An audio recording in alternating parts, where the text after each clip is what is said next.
Well, in the last 2 months, there have been 2 major pipeline busts in the Niger Delta region. The first one led to a huge fire in March, and the second occurred at the Trans-Niger pipeline, a major oil artery in Nigeria, and spilled crude into the Bidere community in Ogoniland. The cause of the Trans-Niger pipeline spill is still under investigation by a team dispatched by the Nigerian Oil Consortium Renaissance Group, which now owns Shell's former onshore subsidiary operating the pipeline, which has a capacity of around 450,000 barrels per day. An environmental advocacy group known as the Health of Mother S Foundation has expressed concerns about the slow response to the spill, calling it unconscionable and emphasizing the need for the government to focus on cleaning up Ogoniland rather than opening new oil wells. Well, let's bring in the director of Health of Mother S Foundation, Nemo Bassey. He joins us from Port Harcourt in Rivers State. Thank you so much, Nemo, for joining us on the news tonight. My pleasure. Thank you. Great. So this is reportedly the second incident in just 2 months. Tell us, what more do we know about the spill and why is it recurring? Well, the fact that the spill has reoccurred and others may follow is very simple. Most of the pipelines crisscrossing the Niger Delta are very old. Pipelines ought to be replaced at the end of their lifespan, but the ones we have are left to run for decades, to run far beyond their lifespan. And due to corrosion, due to pressure, and due to very poor equipment maintenance, they just keep failing. And this is why one thing that the government of Nigeria should do is to require that oil companies decommissioned inefficient and old ancient facilities, because otherwise you're just allowing tight bombs across the Niger Delta, and this could explode or erupt at any time. This is what happened. This is what happened at Bidere with the pipeline that the pipeline that just erupted. And scary at the same time. What kind of immediate damage has this spill done to the environment and the Bidere community? Have you been able to access the area? What can you tell us? Yes, I was in Bidere yesterday, and it was astonishing what occurred there. In fact, the moment you get to the area close to where this incident occurred, you find that the atmosphere is charged with fumes from hydrocarbon. And this occurred very close to people's homes. In fact, the spill entered some homes, entered their kitchens, past their backyards, and they were, everywhere you could see traces of the spill. And by the time we were there yesterday, the spill was ongoing, more than a week after the incident occurred. I learned later that it was stopped later yesterday, and maybe some of the crude was pumped out of the pond that had been created.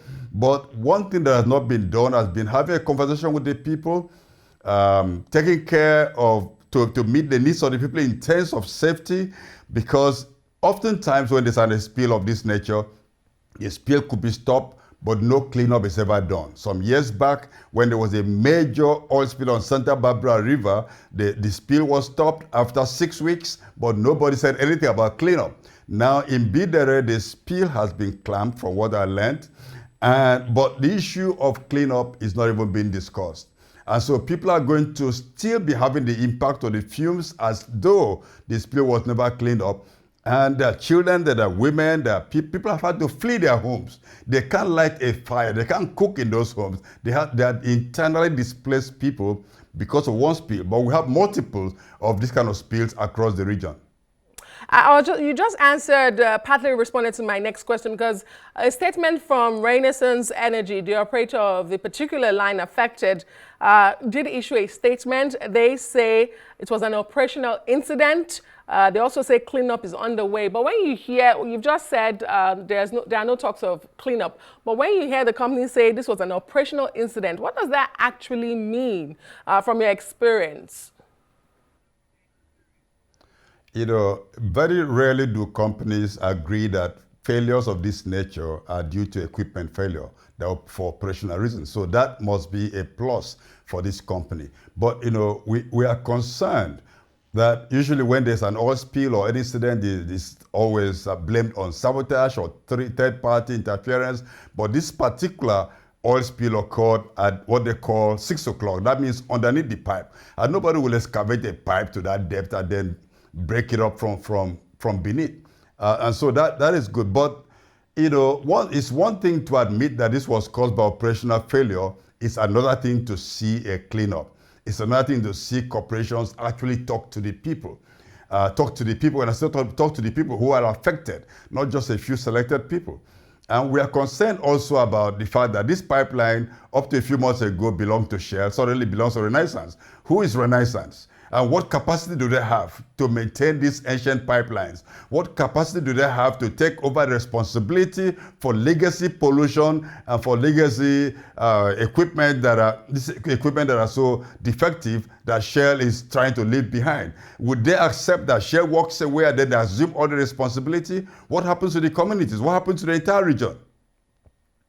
Valid questions there, Nemo. But I'm glad you mentioned legacy spills. Ogoni has a long, painful history with oil pollution. How does this incident compare to previous spills, like the ones exposed in the UNEP report over a decade ago?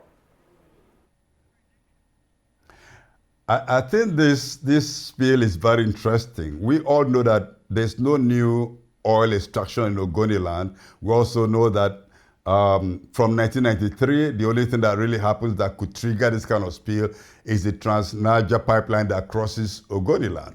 And UNEP had said that this decrepit facility should be decommissioned and dismantled and taken away. But they're still running, they're still being left. You could see still abandoned flow stations and other facilities dotting Ogoniland.